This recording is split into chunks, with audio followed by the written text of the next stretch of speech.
The report of this story comes from an American citizen who had a near-death experience of heaven and hell.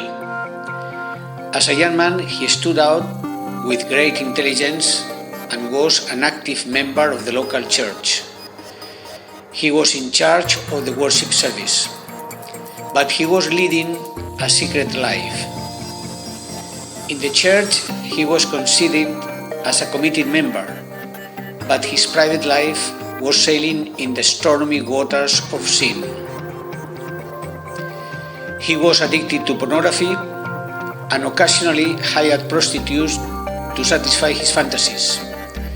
This double life turned him a liar, like those commented in the gospel, like beautiful whitewashed tombs, but inside full of maggots and dead man's bones. In short, just a Christian by appearance. One day, while driving down the road, he heard a voice on his left side that told him, "Trust me, let go of the wheel, I'll take care." Thinking it was a test from God, he let go of the wheel, losing control and crashing into the ditch. He refers that after the crash, he saw himself, despite his physical body being trapped inside, behind the vehicle with intense pain in his wrists and ankles. With surprise, he realized that he was tied with chains, as if he were a prisoner, and someone behind him, who he couldn't distinguish at that moment, with a shout of celebration said, "You are mine, you are mine, you are a liar, you will burn in the lake of fire." He tried to turn around and see his captor, but the entity wouldn't let him turn around and was still mocking at him, treating him like a hunting trophy. There is nothing more sublime for demons than the capture of a Christian, because unfortunately, people who are indifferent to the things of God are in fact already theirs, and they will fall in these infernal dimensions if they don't run into the arms of Christ, which constitutes the only way of escape. Then the creature took it like a feather. Such was his strength, and putting us through a vortex or portal, and they began to descend into the abyss with incredible speed.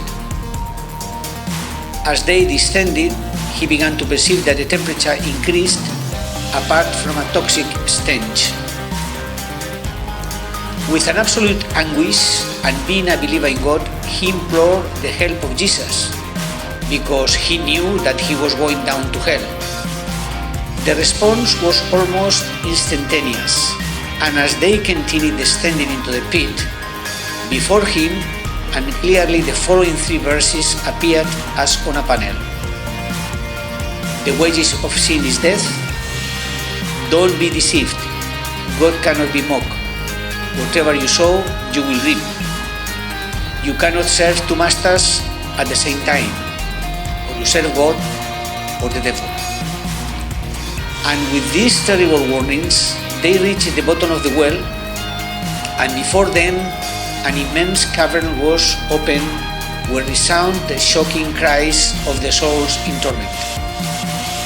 He, embracing sin, ignoring God's warnings, had judged and sentenced himself. Only he was responsible of his doom, instead of follow the will of God. The lusts of the flesh prevailed. In hell, the atmosphere was unbreathable and mixed with the most disgusting smells like sulfur and decaying flesh. But the most shocking were the incessant wailing and screams of the damned, most of them in the fire, others tortured by demons. The feeling of complete emptiness without God and without any hope, oppression and dense darkness make any horror movie a joke compared to hell. As far as the eye could see, and by the reddish illumination of the flames, an immense area with thousands of creatures that desperately tried to escape from the fire could be seen. With horror, stared at how the bodies, or what remained of them, by the effect of the flames, were charged, but never consumed in this furnace. The demons scream celebrating their captures. Every human they catch is like a victory of a god. Humans are the devil's favorite prey, simply because we are made in the image of God, and they hate God intensely and enjoy destroying the work of God. Hate is the prevalent and highest emotion in their dimension, which leads them to get pleasure inflicting the most absolute and refined sadism on the damned. Hence, the torture performed on humans never ceases, because the screams of pain of their prey makes them very, very happy, the maximum delight that can be reached in their gloomy regions on the verge of chaos and madness. And finally, the same souls that descend to those dimensions are trapped by that environment, and they themselves begin to blaspheme and hate God Himself. Now the demon, celebrating his victory, tells him that he was going to throw him into the fire. At that moment, our man cried out to the Lord again, and again God answered. A bang was heard, and a light penetrated that darkness, and he was taken from this horrible place. To his amazement and his great relief, he found himself translated to a beautiful garden full of flowers and huge trees. He was there for a moment alone, as if God allowed him to recover from the trauma of hell, and then Jesus appeared radiant and imposing and offered him a tour of heaven. On this tour, Jesus showed him several areas in heaven. One of them was a beautiful garden with fruit trees, some unknown, others very similar to those on earth. There was a fruit similar to the apricot, which was his favorite. He saw people with baskets collecting the fruit. Once a piece of fruit was taken, another instantly emerged. The second were children in a playground, very happy and in company of angels. The third was a university, because in heaven you can study.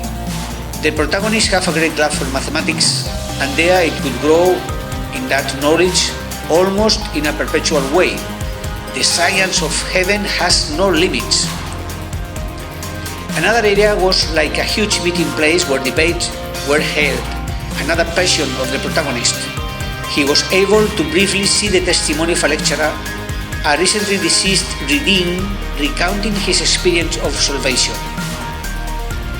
He also visited an extensive area specialized in carpentry. People, rather than working, delighted in artistic creation and furniture that are later used in that realm. Artistic creativity is a true delight, like any activity undertaken in heaven, because everything is done easily. The sixth place was the most impacting, the throne of God. The surprises were increasing, and Jesus left the best for last, because as a young man he was in charge of the praise services. Here, at the foot of the imposing throne of the Father, he could see and hear, within the rainbow that surrounded God, the host of seraphim exalting the Father. The melody was ravishing, and Jesus invited him to join them with the privilege of the most intimate closeness to God.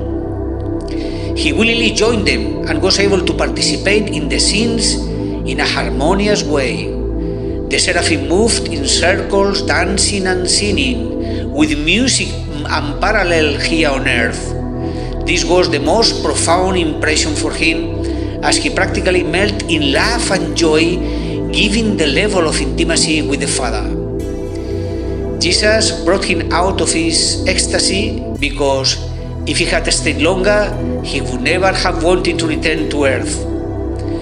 The Lord told him that despite his mistakes, he trusted him and allowed him to choose, either stay with him or return to the world. The guest decided to return to his life to make amends for his mistakes, and above all, as a priority, to make known the people the existence of paradise, that many people in their blindness ignore or discard, but truly is an absolute reality, much more real than this passing world. God bless you all. Amen.